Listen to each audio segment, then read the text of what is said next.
بسم اللہ الرحمن الرحیم یا ایہا الناس کلوا مما فی الارض حلالا طیبا ولا تتبعوا خطوات الشیطان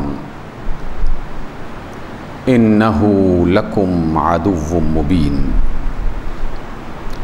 انما یأمرکم بالسوء والفحشاء وَأَن تَقُولُوا عَلَى اللَّهِ مَا لَا تَعْلَمُونَ وَإِذَا قِيلَ لَهُمُ اتَّبِعُوا مَا أَنزَلَ اللَّهُ قَالُوا بَلْ نَتَّبِعُ مَا أَلْفَيْنَا عَلَيْهِ آبَاءَنَا أَوَلَوْ كَانَ آبَاؤُهُمْ لَا يَعْقِلُونَ شَيْئًا وَلَا يَهْتَدُونَ صدق اللہ مولانا العظیم۔ سورۃ البقرہ کی آیات جو گزشتہ سے پیوستہ ہیں، آیت نمبر 168 سے 170 تک، 168 سے 170 تک آج ہم نے اس کی تلاوت سنی اور کی، اور کوشش کرتے ہیں کہ اس مختصر وقت میں اللہ رب العزت کی ان تعلیمات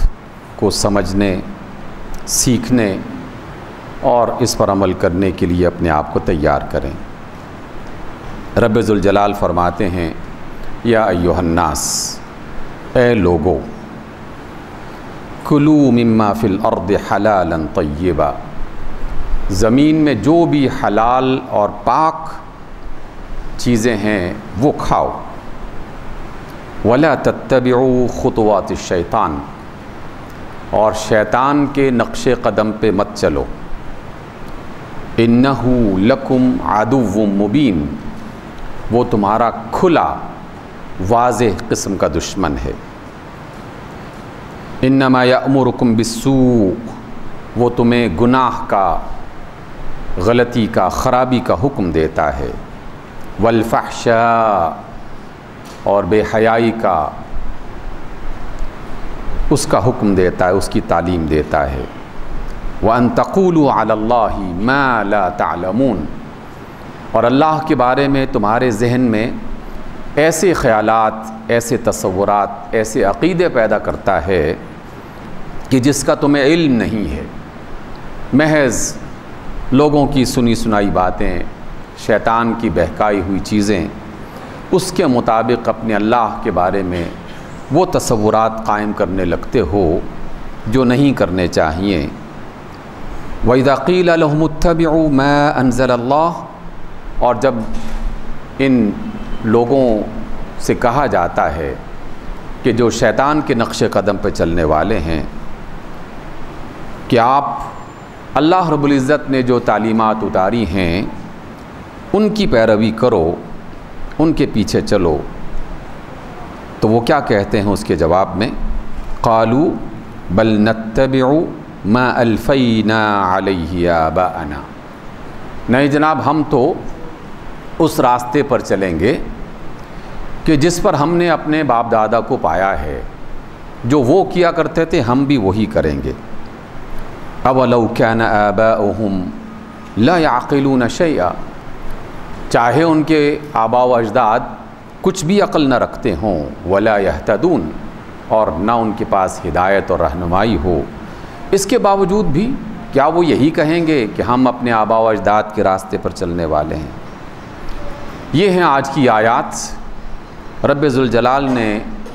جو سب سے پہلا لفظ استعمال کیا، یہ بذات خود قابل غور بات ہے، اور یہ جملہ ہم اکثر پڑھتے سنتے کہتے رہتے ہیں کہ اللہ اس پوری کائنات کا رب ہے، اور اس زمین پر بسنے والے سب انسانوں کی بھلائی چاہتا ہے، صرف مسلمانوں کا خیر خواہ نہیں ہے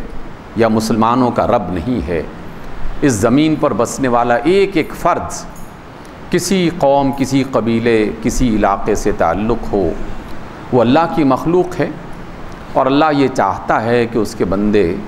سیدھے راستے پر چلیں اور اپنے اچھے انجام کو پہنچیں۔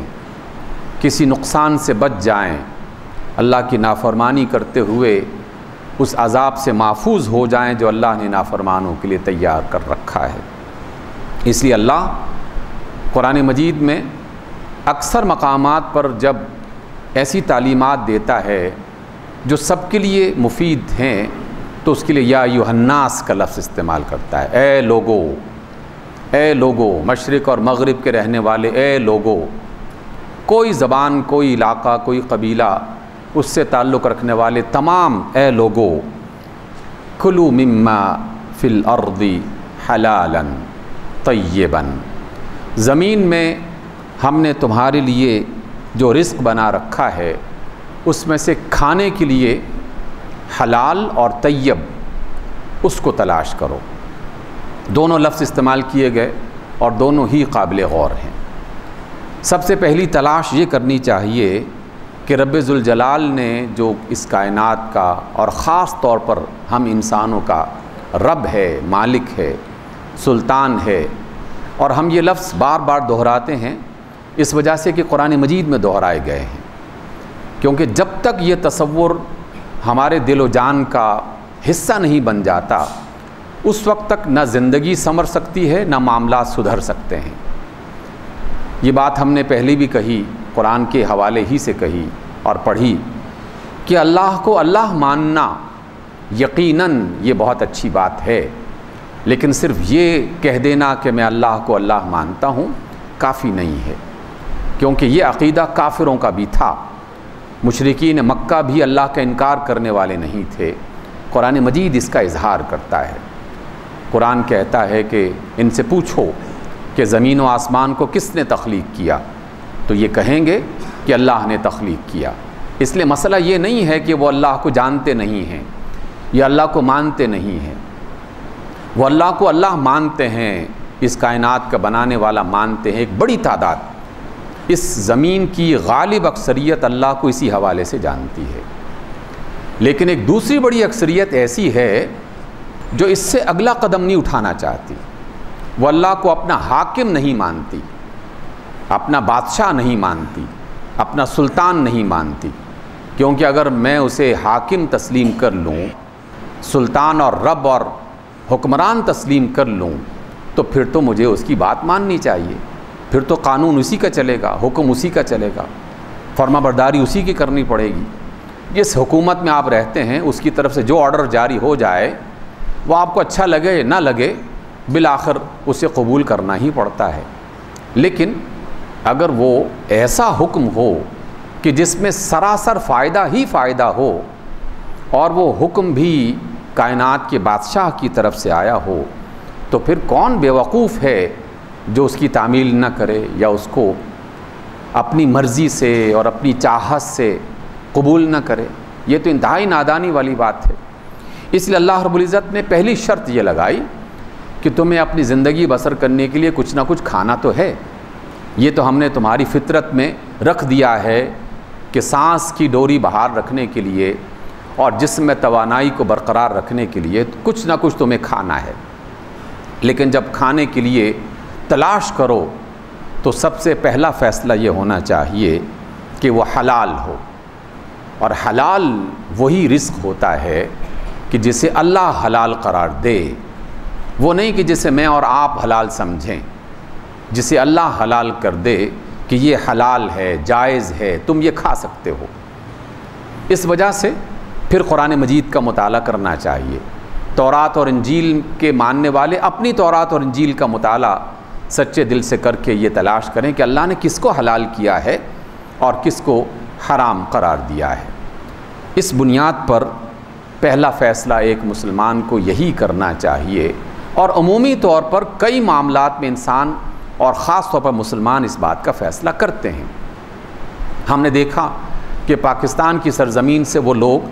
جب کسی غیر مسلم دنیا میں جاتے ہیں، غیر مسلم ملک میں جاتے ہیں، تو پیٹ تو انسان کے ساتھ لگا ہے، چند ہی گھنٹوں کے بعد کچھ نہ کچھ کھانا اس کی طلب ہوتی ہے، تو پھر تلاش کرتے ہیں کہ بھی کہاں سے حلال فوڈ ملے گا۔ پوچھتے ہیں یہاں کوئی ایسی دکان، کوئی ہوٹل، کوئی ایسی جگہ، کوئی ایسا گھر کہ جہاں سے حلال فوڈ مل جائے۔ یہ تلاش کرنا، یہ طلب کرنا بذات خود اس کے ایمان کی ایک علامت ہے، یہ اس کے مسلمان ہونے کی ایک علامت ہے۔ لیکن سامعین محترم، بدقسمتی ہماری اس وقت شروع ہوتی ہے کہ جب ہم کچھ چیزوں کے بارے میں تو حلال اور حرام سوچتے ہیں، کھانا کھانا ہے، پانی پینا ہے، کھانے پینے کے حوالے سے ہم حلال کے بارے میں سوچتے ہیں کہ یہ حلال ہے کہ نہیں ہے، لیکن اسی لمحے کچھ اور کام ایسے ہو رہے ہوتے ہیں کہ اس کے بارے میں ہم یہ سوال بھی نہیں کرتے، اور اگر کوئی بتائے بھی تو اس کو بھی ناگوار ہی سمجھتے ہیں۔ اگر کوئی شخص یہ بتائے کہ جناب یہ پیسے جو ابھی آپ نے لیے ہیں یہ تو رشوت کے پیسے ہیں، یہ ناجائز پیسے ہیں، قانونی طور پر، شرعی طور پر یہ ناجائز کام ہے، یہ پیسے اپنی ذات میں تو ٹھیک ہیں لیکن چونکہ غلط طریقے سے لیے گئے ہیں اس لیے یہ حرام ہو چکے۔ اگر کوئی شخص یہ نشاندہی کرے تو تیوریاں چڑھ جاتی ہیں، ہاں، چہرے پر پریشانی شروع ہو جاتی ہے، اور ممکن ہے کہ ایک قدم آگے بڑھ کر اس کو ایک آدھ جملہ سنا بھی دے اور کہے جناب آپ اپنے آپ کو سنبھال کے رکھیں، اپنی پاکیزگی اور اپنا تقویٰ، ہم سب جانتے ہیں کہ کیا چیز حلال ہے اور کیا چیز حرام ہے۔ اگر وہ جانتا ہوتا تو قطعاً ایسا نہ کرتا، اور اگر واقعی وہ جانتا ہے اور پھر بھی وہ ایسا کر رہا ہے تو اس عمل کو بغاوت کہا جاتا ہے۔ ایک آدمی غلطی سے گناہ کر رہا ہے یا کسی ایسے پریشر میں آ گیا ہے، گناہ کر بیٹھا ہے اور دل میں پریشان بھی ہے، یا وقتی طور پر نہیں پریشانی ہوئی شروع تو کچھ دیر کے بعد شروع ہو گئی کہ یار اچھا نہیں ہوا، یہ بات الگ ہے۔ لیکن اگر وہ سوچ سمجھ کر جان بوجھ کر اس عمل کو اختیار کرتا ہے تو یہ تو بغاوت کہلاتی ہے۔ اس لیے اللہ نے کہا کہ جب تم کچھ کھانا چاہو، کچھ پینا چاہو تو حلال رزق سب سے پہلے اس کو تلاش کرو۔ حلال کے بعد پھر طیب کا لفظ استعمال کیا۔ طیب کا معنی پاک، صاف، دونوں لفظ اس کے اندر موجود ہیں، یعنی وہ پاکیزہ بھی ہو، انسانی صحت کے لیے مفید بھی ہو اور صاف ستھرا بھی ہو۔ یہ دونوں کوالٹیز اس کے اندر جب پائی جائیں گی پھر یہ تین بنیادی صفات بن جائیں گی۔ ایک وہ چیز حلال ہے، اللہ کے نزدیک اس کے رسول کی تعلیم کے مطابق وہ جائز عمل ہے، پھر وہ انسانی صحت کے لیے مفید ہے، اس کے لیے نقصان دہ نہیں ہے، اس لیے وہ پھر اس کی پاکیزگی کا، اس کے صاف ستھرا ہونے کا اور اس کے اچھے ہونے کا اہتمام بھی کرتا ہے۔ یہ دونوں عمل اللہ رب العزت سارے انسانوں کے لیے پسند کر رہا ہے، اور مسلمانوں کے لیے تو خصوصی طور پہ اس کو پسند کیا گیا کیونکہ ان کے لیے تعلیمات میں مزید اضافہ کیا جاتا ہے۔ جناب رسول اللہ صلی اللہ علیہ وسلم نے طہارت کو، پاکیزگی کو، صفائی ستھرائی کو ایمان کی علامت قرار دیا، ایمان کا جز قرار دیا۔ اس لیے سامعین محترم، یہ دونوں باتیں بہت قابل غور ہیں کہ اللہ نے کہا کہ کھاؤ پیو کوئی مسئلہ نہیں ہے، لیکن وہ چیز حلال ہونی چاہیے، اور دوسرا وہ چیز پاک کر کے، صاف ستھری کر کے کھاؤ۔ آپ نے سبزی خریدی، آپ نے گوشت خریدا، گھر میں بنانا چاہتے ہیں تو یہ ایک بنیادی آسان سی تعلیم ہر گھر میں ہونی چاہیے، اور عمومی طور پر ہوتا ہے، پھر بھی بعض اوقات خیال نہیں رکھا جاتا کہ جس برتن میں رکھا جائے وہ برتن صاف ہو، جہاں پکایا جائے وہ جگہ صاف ہو، جن ہاتھوں سے پکایا جائے وہ ہاتھ صاف ہوں، جس طریقے سے پکایا جائے وہ طریقہ اچھا ہو، جس طریقے سے پیش کیا جائے وہ پیش کرنے کا طریقہ اچھا ہو، جن برتنوں میں جس جگہ پہ کھلانے کا بندوبست کیا جائے وہ جگہ اور وہ برتن اچھے ہوں، یہ سب چیزیں طیب کے دائرے میں آتی ہیں، یہ سب چیزیں طیب کے دائرے میں آتی ہیں۔ میں یہ بات یہاں اس وجہ سے دہرانا چاہتا ہوں اور اس کو اصرار کے ساتھ کہنا چاہتا ہوں کہ ہمارے ہاں پاکستان میں اور پاکستان جیسے بہت سارے ملکوں میں حلال اور حرام کے بارے میں خاص طور پر کھانے پینے کے حوالے سے تو اہتمام کیا جاتا ہے، لیکن اس کے طیب، پاک صاف اور ستھرے ہونے کے بارے میں کوئی زیادہ اہتمام نہیں کیا جاتا، سوائے چند گھر کہ جنہیں اللہ تعالیٰ نے یہ تعلیم عطا کر دی، ان کے گھروں میں آداب بچپن سے چل رہا ہے، ان کے والدین نے انہیں سمجھایا، وہ اس بات کا اہتمام تو کر لیتے ہیں، لیکن عمومی طور پر اس بات کا اہتمام نہیں کرتے، جبکہ رسول اللہ صلی اللہ علیہ وسلم کی یہ تعلیم ہے کہ اس بات کا باقاعدہ اہتمام کیا جائے۔ میں اس موقع پر ایک چھوٹی سی مثال جو اپنی ہی آبزرویشن ہے آپ کے سامنے رکھنا چاہتا ہوں۔ ہمارے قریب میں افغانستان کا جو ملک ہے اس میں دو قومیں رہتی ہیں، پشتو بولنے والی اور فارسی بولنے والی۔ میرا مشاہدہ ہے، آپ ممکن ہے اس سے اتفاق کریں یا نہ کریں، لیکن جو چیز اچھی اس کو بیان کیا جائے۔ آپ پاکستان کے کسی شہر میں چلے جائیں، افغانستان کے کسی شہر میں چلے جائیں، ایک فارسی بولنے والا بچہ قہوہ بیچ رہا ہے، اس کو دیکھیں، اور اس کے مقابلے میں پاکستان کے اندر جو رہنے والی مختلف قومیں ہیں، پنجابی ہو، پختون ہو، سندھی ہو، بلوچی ہو، اس کا ایک ہوٹل ہے چھوٹا، کسی چھوٹے بڑے شہر میں اس کا کھوکھا ہے، اس کا کوئی بھی ایسی جگہ ہے، دونوں کا موازنہ کر کے دیکھ لیں تو آپ کو واضح فرق نظر آئے گا۔ وہ ایک بچہ جو 6-7 کپ ایک تھرمس اس ٹرے میں رکھ کے قہوہ لوگوں کو دے رہا ہے، بس اسٹاپ پہ، ریلوے اسٹیشن پہ، کسی گلی بازار میں، آپ دیکھیں گے کہ اس کے کپ صاف ستھرے ہوں گے، اس کے ٹرے میں ایک صاف ستھرا اچھا دھلا ہوا کپڑا موجود ہوگا، اس کا تھرمس بہت چمکتا ہوا ہوگا، اور وہ خود بھی اچھا نسبتاً صاف ستھرا لباس اس نے پہنا ہوگا، اور وہ محض قہوے کا ایک کپ لوگوں کو دیتا ہے۔ اس کے مقابلے میں وہ چھوٹا ہوٹل، چاہے وہ کسی درخت کے نیچے بنایا ہوا ہو یا کسی شہر میں بنایا ہوا ہو، آپ اس میں جائیں، ٹیبل بھی ہیں، کرسیاں بھی ہیں، فرش بھی اچھا ہے، لیکن پانی نیچے گرا ہوا، برتن اسی میں دھوئے جا رہے ہیں، اسی میں رکھے جا رہے ہیں، کوئی اس بات کا اہتمام نہیں کیا جا رہا کہ ہاتھوں میں سے پسینہ آ رہا ہے نہیں آ رہا، پیشانی کا پسینہ کھانے والے برتنوں میں جا رہا ہے نہیں جا رہا، بندہ خود جو پیش کر رہا ہے کھانا، اس کے بدن سے کیا بو آ رہی ہے، اس کے لباس صاف ستھرا ہے کہ نہیں ہے۔ یہ ہم سب کے لیے بنیادی تعلیمات ہیں جو اللہ اور اس کے رسول ہمیں قرآن اور تعلیم نبوی کی صورت میں ہمیں سکھا رہے ہیں۔ اس لیے حلال کا فیصلہ پہلے کرنا ہے کہ یہ چیز حلال ہونی چاہیے، اپنی ذات میں حلال ہو، اپنی کیفیت میں حلال ہو۔ ذات میں حلال کہ جو چیز پکائی جا رہی ہے، جو کھائی جا رہی ہے، وہ حلال ہے۔ کیفیت میں حلال، اس کو کسی غلط طریقے سے نہیں کمایا گیا، رشوت، دغابازی، فراڈ اور غبن اور اس طرح کی تمام طریقوں سے وہ نہ کمایا گیا ہو۔ اور پھر اس کا اگلا قدم کہ طیب ہو، صاف ستھرا ماحول، صاف ستھرا طریقہ۔ چند لمحے لگتے ہیں، صرف ذرا سی توجہ کرنے کی ضرورت ہے، صرف ذرا سی توجہ، اور پاکیزگی اپنے کمال تک پہنچ جاتی ہے اس وقت کہ جب کھانا بھی حلال کا، برتن بھی صاف ستھرے، پکایا بھی اچھا، بندے بھی اچھے، مجلس بھی اچھی، لیکن بسم اللہ الرحمن الرحیم بھی پڑھ لیا جائے تو یہ پاکیزگی اور صفائی ستھرائی اپنے کمال کو پہنچ جاتی ہے۔ کتنے ہی ایسے نوجوان، کتنے ہی ایسے گھرانے، کتنے ہی ایسے لوگ جو بیش بہا کھانا کھاتے ہیں بڑے بڑے ہوٹلز میں، لیکن بسم اللہ پڑھنا ان کے ذہن میں نہیں آتا، ان کو سکھایا نہیں جاتا کہ یہ بھی کوئی عمل ہے کھانے کے لیے، اس کو بھی اختیار کیا جائے۔ وہ چیز طیب ہو جاتی ہے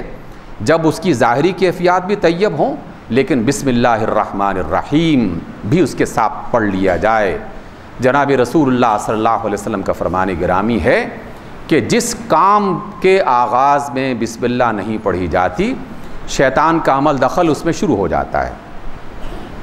شیطان کسی نہ کسی طریقے سے مداخلت کرنا شروع ہو جاتا ہے اس میں، اور جب وہ بسم اللہ پڑھتا ہے تو وہ شیطان کی دستبرد سے محفوظ ہو جاتا ہے۔ اور کیا ہی اچھی بات ہے کہ اگر آپ نے کھانا تناول کیا اور اس کے بعد اس اللہ کو یاد بھی کر لیا کہ جس کے سبب سے یہ بہترین رزق ہم تک پہنچا ہے، اگر اس کا بھی ذکر کر دیا جائے، آغاز میں جو کر دیا تو بعد میں الحمدللہ بھی کہہ دیا جائے تو کیا ہی اچھی بات ہے۔ وَلَا تَتَّبِعُوا خُطُوَاتِ الشَّيْطَانِ، اے لوگو شیطان کے قدموں پیچھے نہ چلو، اس کے پیچھے نہ چلو۔ اِنَّهُ لَكُمْ عَدُوٌّ مُبِينٌ، وہ تمہارا کھلا دشمن ہے۔ یہاں رسول اللہ صلی اللہ علیہ وسلم کی ایک تعلیم، اور بعض احباب ممکن ہے اس بات پر پریشان ہوں، اور میں چاہتا ہوں کہ وہ پریشان ہوں، کیونکہ بعض اوقات غفلت کی وجہ سے بعض اوقات نادانی کی وجہ سے، لا علمی کی وجہ سے ہم ایسا کر رہے ہوتے ہیں اور اس کو اپنا کلچر بنا لیتے ہیں۔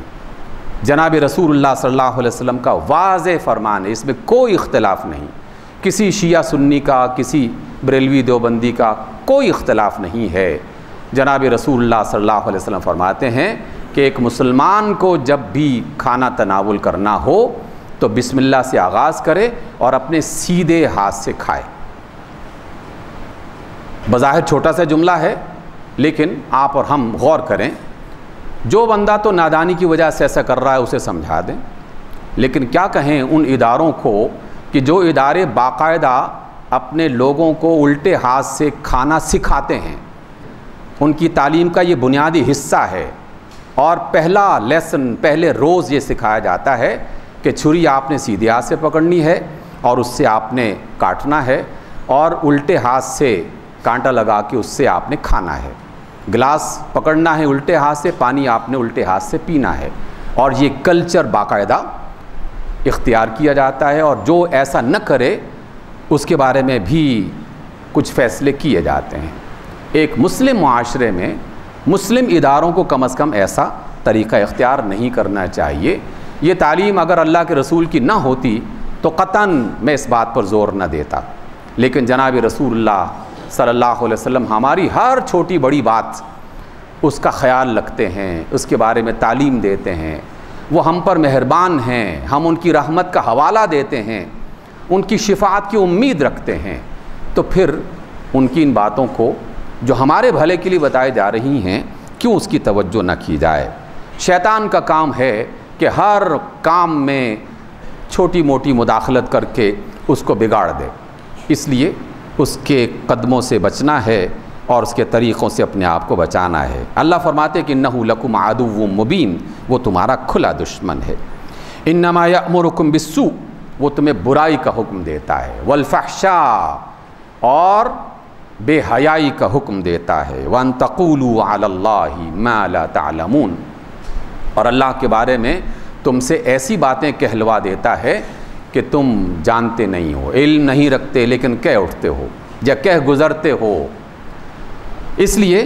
اس آخری جملے میں تو اللہ تعالیٰ کا احسان ہے کہ مسلمان احتیاط کرتے ہی ہیں، خاص طور پر جس نے اپنے گھر میں قرآن و سنت کے بارے میں کچھ ابتدائی معلومات بھی حاصل کی ہیں، وہ اللہ تعالیٰ کی وحدانیت اور اللہ تعالیٰ کی صفات اور قدرتوں کے بارے میں جانتا ہے۔ لیکن یہ جو پہلے دو کام ہیں کہ شیطان تمہیں برائی کا حکم دیتا ہے، اس کی تلقین کرتا ہے، اس کی طرف راغب کرتا ہے، اور بے حیائی کی طرف راغب کرتا ہے، فحش کی طرف راغب کرتا ہے، اس پر ہمیں غور کرنا چاہیے اور سوچنا چاہیے۔ اس وقت تو باقاعدہ سوچے سمجھے منصوبے کے تحت ایک طویل عرصے سے یہ کام بڑھ رہا ہے اور اس میں مسلسل اضافہ ہوتا چلا جاتا ہے۔ ہم اس میں مختصر وقت کی بنیاد پر صرف ایک جملہ آپ کی خدمت میں پیش کرتے ہیں، غور کیجئے اور دیکھیے کہ کیا یہ صحیح ہے یا نہیں ہے۔ میں نے کئی جگہوں پر یہ بات کہی کہ آپ اپنے بچوں میں سے کسی چوتھی پانچویں کے بچے سے پوچھیں کہ ہندوستان کی کون کون سی اداکارائیں اور کون کون سے بڑے مشہور اداکار ہیں، ذرا نام تو بتاؤ۔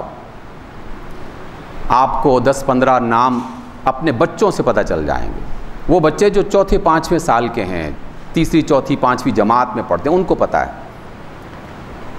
کیوں پتہ ہے ان کو؟ اس لیے کہ دن رات یہ تعلیم دی جا رہی ہے، دن رات۔ آپ نے ماچس کی ڈبیا بیچنی ہے تو اس پر اس کا نام لکھا ہوگا، اس کی تصویر بنی ہوگی۔ آپ نے کوئی مشین بیچنی ہے، اس کا نام لکھا ہوگا، اس کی تصویر بنی ہوگی۔ آپ نے کوئی کام کرنا ہے، دکان کھولنی ہے، اس کے سامنے اس کی تصویر لگی، اس کا نام لکھا ہوگا۔